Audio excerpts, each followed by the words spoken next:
Clash of Clans is about strategy, in theory, but let's be honest, once the battle starts, it's mostly just chaos, especially in Clan War League. Troops go wherever they want, spells land late, heroes get stuck punching walls. But what if that changed? What if, for the first time ever, you could control a hero?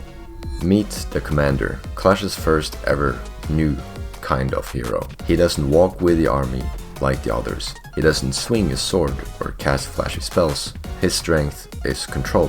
And for the first time, you have the power to lead, not just deploy. Let me explain. This is his three tactical fields: defensive, aggressive, and tactical, each having its own aura on the field. His auras are basically like spells in which you choose to deploy them around the map. However, each aura can only be used once per attack. So what does each of these auras do? The aggressive aura. Every troop within the aura deals 15% more damage.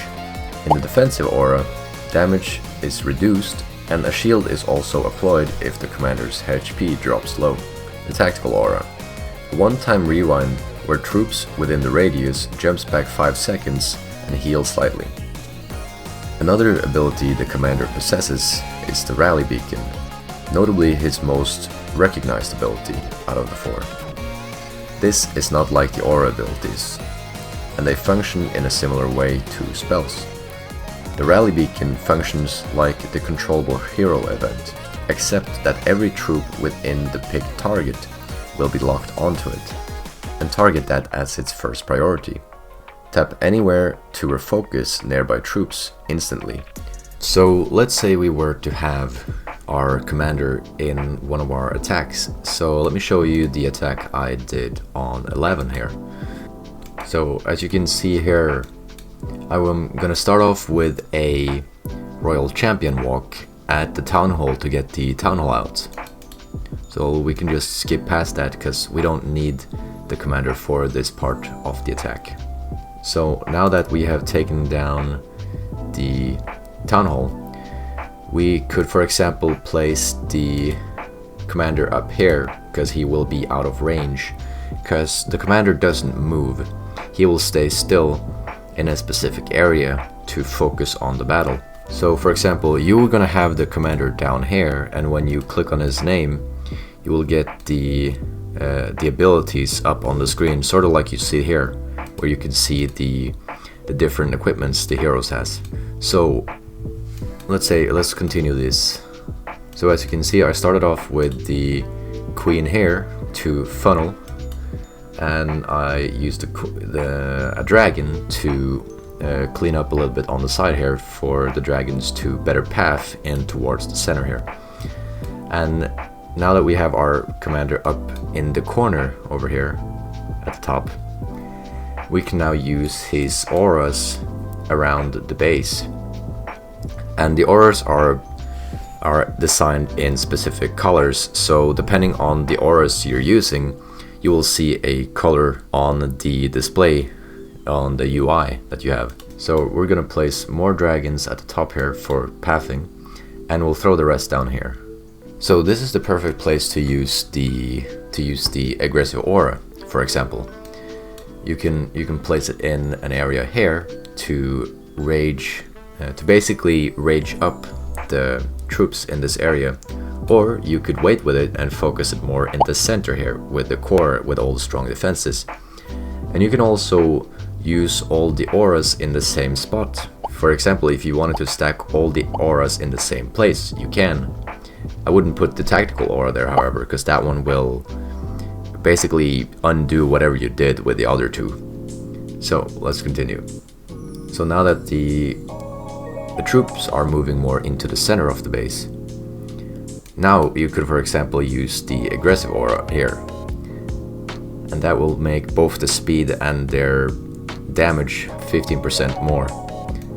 And this is also an area where you could technically use the defensive aura, which damage will be reduced, and the shield would also be given to the commander if he was in any danger from, for example, clan castle troops or something of that nature, or skeleton traps. So this is a place where you could use the defensive aura.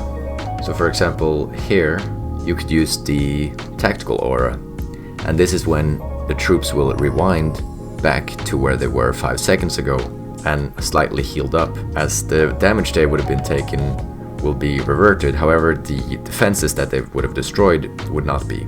But this might not have been the right time to use that, as the overgrowth spell was here, and that might not be the best, because you might end up going right into that as it is fading away in this battle. That's an example of how you could use the different auras. And I also forgot to mention where you could use the rally beacon. I can visualize it here. So for example, if you were to press on this expo here, all the troops would change their focus to that specific defense. And this was something you could only activate once per battle. Oh, by the way, now we also had enough star ore to finish the action figure equipment. So now I'm just currently upgrading this heroic torch, which I've been finding pretty interesting. Let me show you an attack I just did with it. So let me go here to my alt account. So as you can see, I'm using the dragon for a little bit of cleanup there on the side. And then I have the Archer Queen and King and RC cleaning up here. And then I send all the Valkyries in, and as you can see here, they're now walking through all the walls here and straight into the center. And as I use Rage and I use a heal, and they just rip through the core here, all the Valkyries. However, some of them dies to this Mega Bomb, sadly, but I have enough to walk around the edges here, as some of them are going on the outside and some of them are going into the center, and they're getting all the important stuff out of the way here at least. And now they're going into the core again, and this basically just destroys the rest of the base with quite a lot of Valkyries left actually. And I'm pretty sure this was almost a max base, I think. I'm not quite sure, but at least this was a pretty fun way to use the new equipment. On defense, the commander has the Clone Stones abilities, and this is where you can choose which hero you would like to clone for your defense. So depending on the level of your commander, he will clone a selected hero. And if you have him in level 4, you will clone 4 heroes. So I designed the commander to feel untouchable. No weapon, no flashy armor, just presence. The gems represents choice, control, and clarity. The commander doesn't lead from the front, he leads from behind, from the mind. And if you made it this far, maybe it's time you took command. Peace.